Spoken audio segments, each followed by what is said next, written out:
Bonjour à tous, aujourd'hui je vais vous montrer quelques exemples d'attaques qu'on peut réaliser sur un panier d'achat lors d'un test d'intrusion pour vérifier qu'il ne comporte pas de problème de sécurité. Comme toujours, et surtout quand il est question de paiement, je vous rappelle que ces attaques ne doivent pas être réalisées sans avoir l'autorisation du propriétaire de l'application. Comme vous le savez, un formulaire de paiement est utilisé pour effectuer des transactions en ligne. Il contient généralement des champs pour saisir les informations de la carte bancaire et d'autres informations nécessaires pour la transaction. Ça peut varier d'un prestataire à un autre, mais le principe de fonctionnement est généralement le suivant. Le client valide son panier d'achat, le serveur prépare la transaction avec les bonnes informations, le montant, la devise, etc. Il envoie une intention de paiement à un prestataire de paiement, avec une clé d'API secrète. Le prestataire de paiement répond avec un token de paiement. Le serveur affiche la page de paiement et un formulaire pour saisir les informations de la carte. Le client saisit ces informations et valide le paiement. Les données de la carte et le token sont envoyés directement au prestataire de paiement. Ça, c'est important parce que le serveur ne doit jamais voir passer les informations de la carte de paiement. Le prestataire de paiement valide ensuite la transaction et renvoie une réponse directement au serveur sur une URL de callback, et il affiche une page de confirmation au client. Le serveur ayant reçu la réponse du prestataire de paiement, il peut marquer la commande comme étant payée. Le truc, c'est que ce genre de fonctionnalité est parfois un peu complexe à mettre en place et beaucoup de contrôles de sécurité doivent être en place côté serveur pour éviter certaines attaques. Je vais donc vous montrer quelques exemples d'attaques qu'on peut réaliser sur les paniers d'achat pour vérifier que ces contrôles sont bien en place, et je reviendrai un peu plus loin sur la façon dont on peut se protéger. Pour cette démonstration, on va utiliser cette application que j'ai développée et qui est volontairement vulnérable, et on va partir du principe que le prestataire de paiement n'a pas de souci de sécurité. On va donc attaquer directement cette application. De toute façon, sur un vrai pentest, on n'aurait probablement pas l'autorisation d'attaquer le prestataire de paiement. On a donc ici un simple site marchand avec des articles, un panier et un formulaire de paiement pour valider la commande. La partie paiement va être simulée et tout paiement supérieur à 1 euro sera accepté. Quand on attaque un panier d'achat, comme souvent la première chose à faire est de regarder les échanges HTTP avec le serveur. On va donc utiliser Burp Suite pour intercepter les requêtes HTTP et les modifier. Je ne vais pas rentrer ici dans le détail de l'utilisation de Burp Suite, on en reparlera plus en détail dans une prochaine vidéo.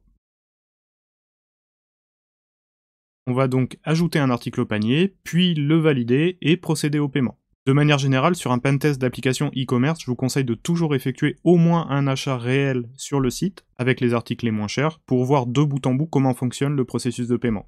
Souvent, votre client pourra de toute façon annuler les paiements. Notre commande est validée, on va maintenant aller dans Burp Suite pour voir le trafic HTTP. On voit ici la requête qui permet d'ajouter l'article, puis la requête qui permet d'aller sur la page de paiement. On voit ensuite la requête sur la page de paiement qui permet de procéder au paiement. Et on voit ici la page sur laquelle on a été redirigé suite à la validation de notre paiement. Ce qui est intéressant ici, c'est que quand on ajoute un article au panier, on peut voir que le prix est également passé en paramètres dans la requête. On va donc essayer d'ajouter un nouvel article, mais cette fois, on va intercepter la requête et modifier le prix en le passant par exemple à 1 euro. Et on va ensuite laisser passer la requête. Si on va au bout du processus de paiement, on peut voir que la commande est validée. On a donc notre première faille, on peut modifier le prix des articles en les ajoutant au panier. La deuxième chose qu'on va regarder, c'est la requête qui nous emmène sur la page de paiement.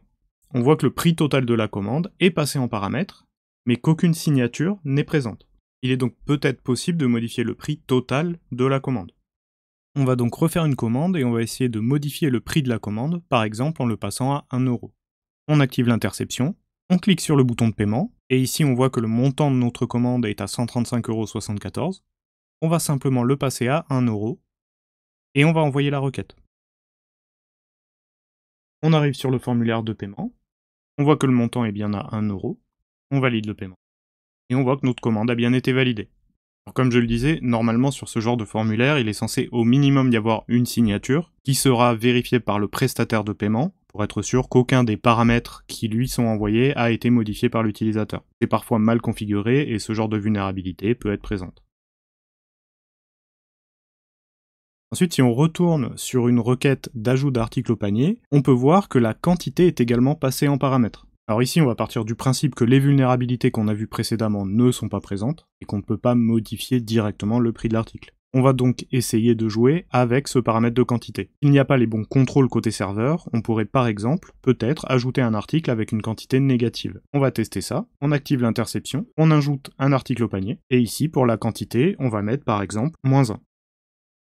On envoie la requête, Et ici, déjà, sur les quantités de notre panier, on voit qu'on a moins un article.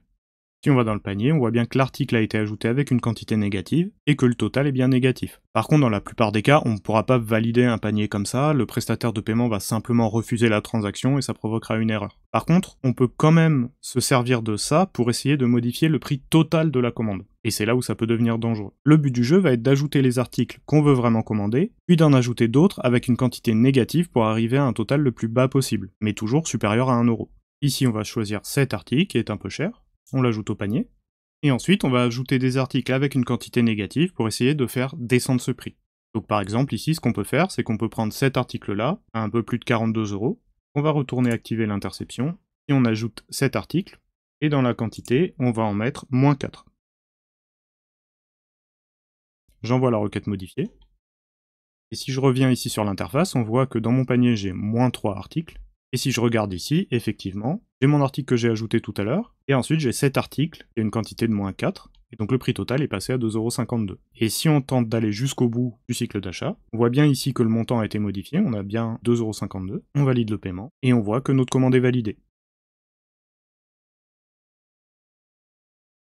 Alors, comme on l'a vu au début de la vidéo, quand le prestataire de paiement valide la transaction, il envoie une réponse directement au serveur sur une URL de callback. Dans certains cas, cette URL de callback peut être connue. Par exemple, on peut la trouver si elle est présente dans le formulaire de paiement ou si elle a une structure un peu prévisible. Et si on peut l'appeler directement et qu'elle est mal configurée, on peut potentiellement bypasser le paiement et valider la commande. Dans notre application, si on regarde les paramètres qui sont passés lors de la redirection vers le formulaire de paiement, on peut voir qu'on a un paramètre qui s'appelle callback URL. Et dans ce paramètre, ici, on voit qu'on a bien une URL. L'endpoint ici est /callback/, et on voit qu'on a un paramètre qui est probablement l'ID de la commande chez le prestataire de paiement. Donc on va tout simplement préparer un nouveau panier, aller regarder cette URL de callback et essayer de l'appeler directement dans notre navigateur. On arrive sur le formulaire de paiement, alors on va pas le valider, on va directement aller voir les requêtes qui ont été échangées. On voit ici la requête vers le formulaire de paiement. On a bien ici notre callback URL. Alors on va la récupérer. On voit qu'elle est encodée. On va donc la décoder. Moi je vais utiliser ici l'outil décodeur de Burp Suite. Je copie ensuite le résultat et je vais le coller directement dans mon navigateur.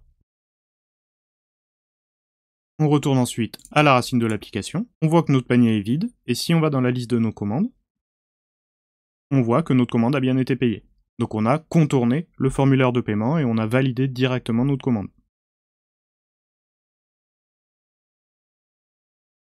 Maintenant, on va voir un dernier type de problème de sécurité qu'on peut avoir. C'est ce qu'on appelle des problèmes de logique, des failles logiques. Les failles logiques sont souvent difficiles à détecter, mais peuvent être vraiment très dangereuses. L'idée, c'est de réfléchir à tous les scénarios qui auraient pu être oubliés par les développeurs. Je vais vous en montrer un exemple, mais il peut y en avoir évidemment beaucoup d'autres. On va d'abord ajouter un article au panier.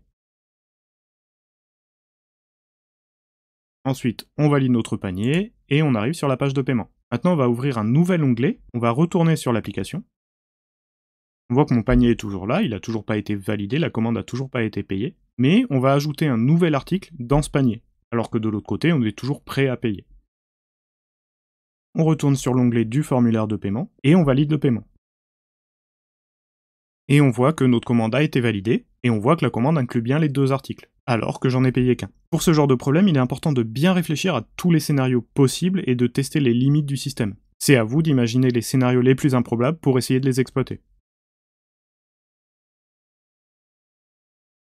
Dans cette vidéo, je vous ai montré quelques exemples d'attaques, mais il y en a bien d'autres. Par exemple, on pourrait tenter de manipuler la devise, d'abuser d'un système de coupons de réduction, ou d'effectuer des attaques de type race condition. Mais ça, on en reparlera dans une prochaine vidéo.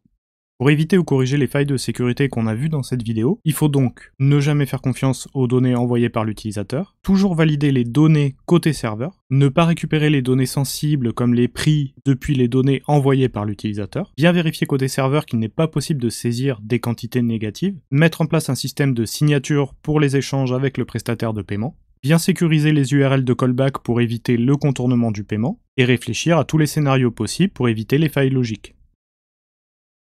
Voilà, c'est tout pour aujourd'hui, j'espère que cette vidéo vous a plu et qu'elle vous a permis de mieux comprendre les problèmes de sécurité qu'on peut rencontrer sur les paniers d'achat. Si c'est le cas, n'hésitez pas à la liker et à vous abonner à la chaîne pour ne pas rater les prochaines vidéos.